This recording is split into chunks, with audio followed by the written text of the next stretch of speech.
Good evening, everyone. Tonight's post is about scammers, people who come to view your car and give the indication that the car engine is knackered. What they do, they come out to your home to view your car, they ask all the right questions, making sure that you leave the, before they turn up, making sure that you leave the engine cold, so i.e. try not to use the car so they can listen for the timing chains to make sure there's no rattling on cold startup. But that's all part of the scam, because actually though they're asking the right questions in a savvy person's mind, they're actually using that to carry out their scam. So what they do, they come out to your home to view the car. There's two of them. One pops the bonnet, whilst the other one is showing you around. I say the other one is showing you around the back of the car. So they're looking around the back of the car, like most car buyers would do, look for any imperfections. You know, they're showing you this down here, saying, "Oh, this colour's funny. It's like wrong. You know, something's not like." And I said, "Well, that's how it is. It's a two tone bumper." And they also, whilst the guys pop the bonnet at the front, and to be fair, I like to think I'm fairly savvy, and I was a bit wary of them, to be fair. And I kept sort of popping my head around, just checking on the other guy, but I couldn't see him much because the bonnet was up on the car, of course, so I couldn't really see him. So the other guy's talking about looking out for damage here. So it makes sense, you've got a plastic bumper there. If you've had crash damage in your car inside there, anyone can put a new bumper on and you can still have crash damage there. But again, that's all part of the distraction technique. So while he's insisting on showing you what to look out for when you're buying a car, I know these things anyway, the other guy, shut this boot, follow me around here. By the way, this is a Jaguar Xf 4.2 V8 that I spent many weeks on getting really nice. So what they do, here's your, for the non-mechanics or DIY mechanics of the world, this is your coolant header tank. This is where the nice clean pink coolant goes in and circulates around your cooling system to make sure the engine runs nicely and keeps the engine cool. What they do, they pour filthy black diesel oil into there using a squirty can, like that. That indeed can be done within 5 seconds. Whilst they're doing that, they very quickly disconnect your mass airflow sensor, which is here. And what that does, and whilst you sort of come around here, once you think, you know, once the guy stops distracting you there, and you just had a chance to come around the front, by the time you come around here to find out what's going on there, thinking, well, they're just checking the levels, I do the same. Again, all the normal stuff you'd do when buying a car. I've come around here, and the other guy who was showing me the boot and explaining stuff about crash damage has, follow me, this is two exhaust. I sprayed filthy oil, again with it's like a plastic squeezy bottle, down there. So when you take the car for a test drive, I insisted on driving the car, by the way, because I was a bit wary of them, to be fair. The car starts to bellow out white or grey smoke to give the impression that there's an engine problem. That's just coming out of the sun. To give the impression that there's an engine problem.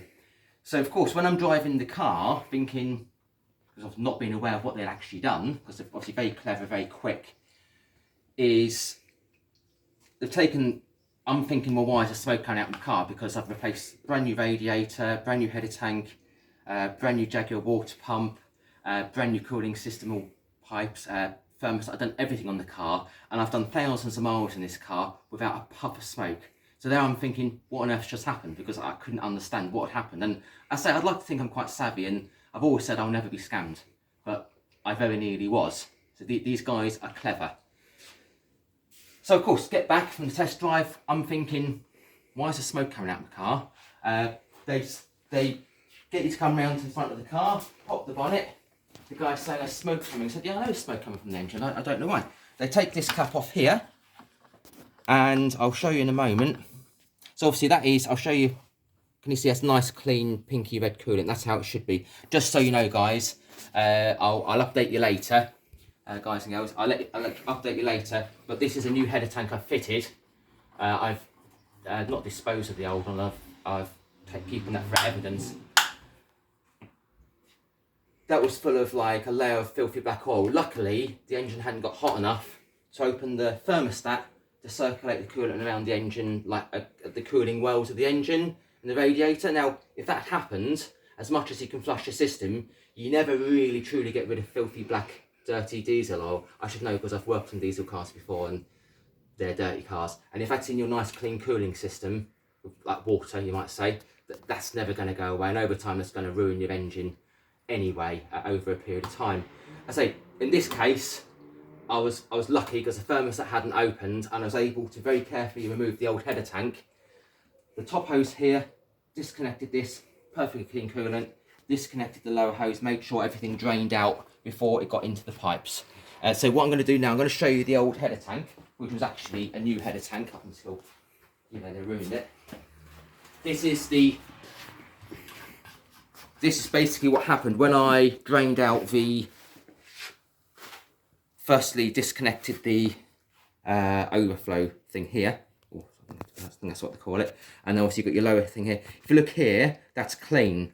And that you can't really see because back, that was clean as well. Luckily the oil, I say, hadn't circulated, and because obviously oil sits on top of water, it had just sat on top, and luckily it hadn't got hot enough because I think they kept the cap loose, because when they took the cap off, of course, you should never take a cap off, by the way, when the car's hot, because that's pressurised and it will spurt up into your face and scald you. The cap must have been left off or loose because there's no pressure in the system, and the reason that they do this is that they don't want, of course, this filthy oil to circulate in the engine, because once they've carried out their scam and got the car off you for a few £100 scrap, they will then subsequently probably have a tow truck around the corner or something, tow the car away, quickly clean this up and sell the car on for about £6 grand. In my case, what they'd actually done, they offered, I was quite distressed because I say I didn't really realise what had happened because I didn't see what happened, I couldn't work out, it didn't make sense.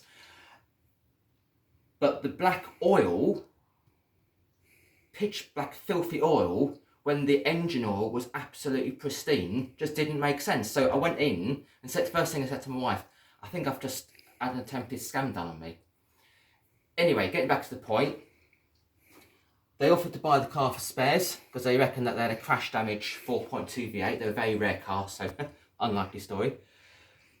And that they could buy the car for spares because they could do an engine swap. Because of course, anything like this, if the engine blows in it, well, it's a few £100 car, because you're not going to get an engine for less than a few grand realistically fitted. I said, no, leave it. I'm going to just stick the car in the garage. I'm going to leave it, and then I'll look at it in the morning. But they continued to pressurise, just saying, look, my friend is from Reading. We're heading off soon. Obviously, if you want to make that decision, like, I'll give you 5 to 10 minutes, and then they eventually drive off. They did subsequently text me 3 or 4 times. They phoned me twice, and they also phoned me again 2 days later as well. Obviously, this is a vile crime. My car could have been absolutely ruined. Luckily, it's only cost me a header tank and my time.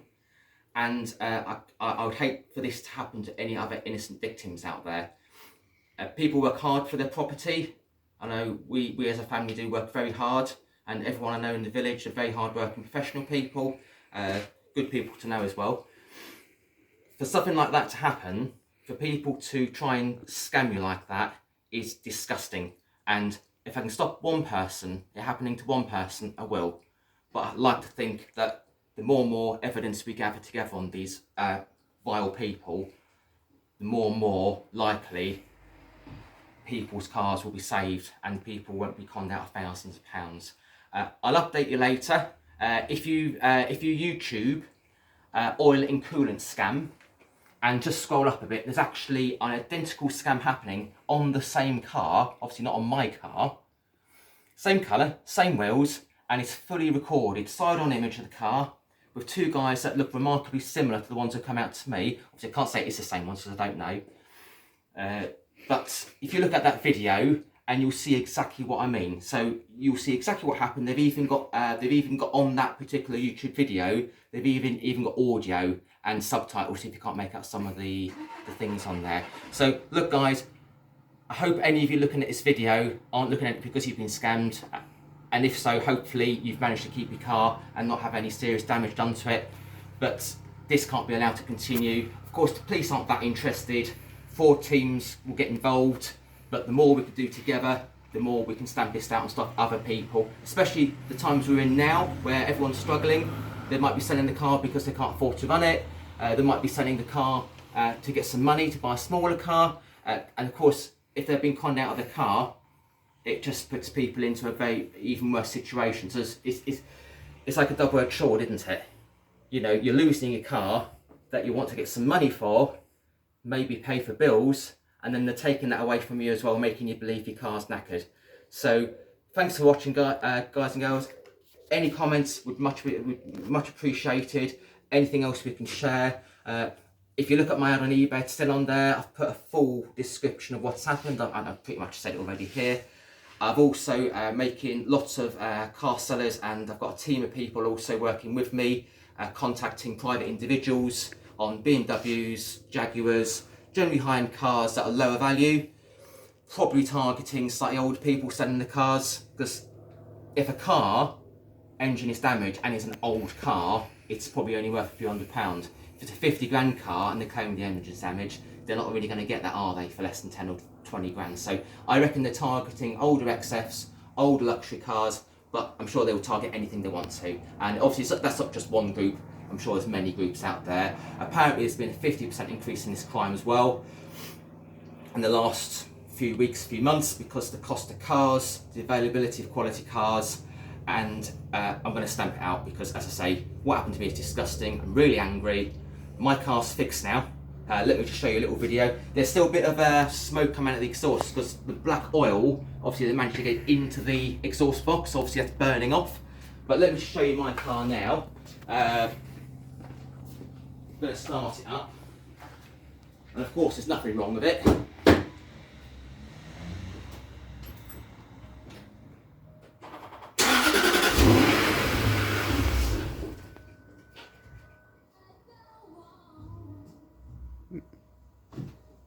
I didn't reconnect the mass airflow sensor. What a wally.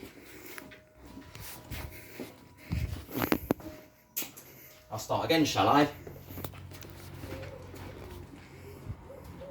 Victim of my own stupidity there, aren't I? Right, let's start again.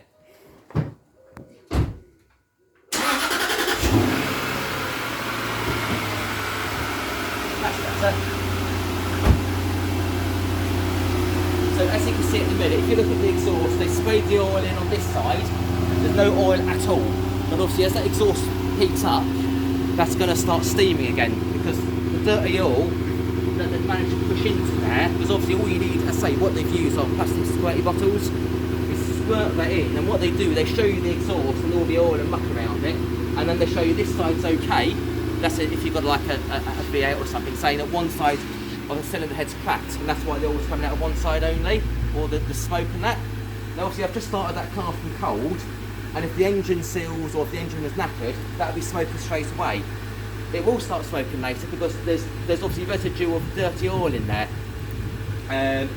I'll lightly rev it because obviously the engine's still a bit cold, so I'm not going to over-rev it. See if you can see what I mean.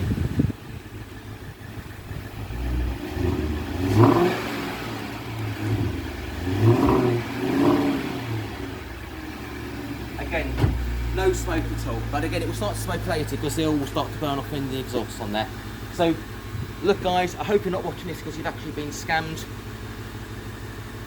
and I hope it helps anyone out there not having this happen to them.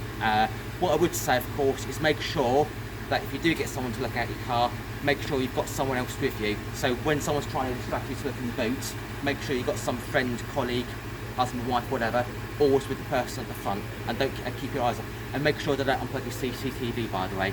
Alright guys, have a great evening, and I'll be putting updates on a regular basis. Any comments would be greatly appreciated. Have a good night, everyone.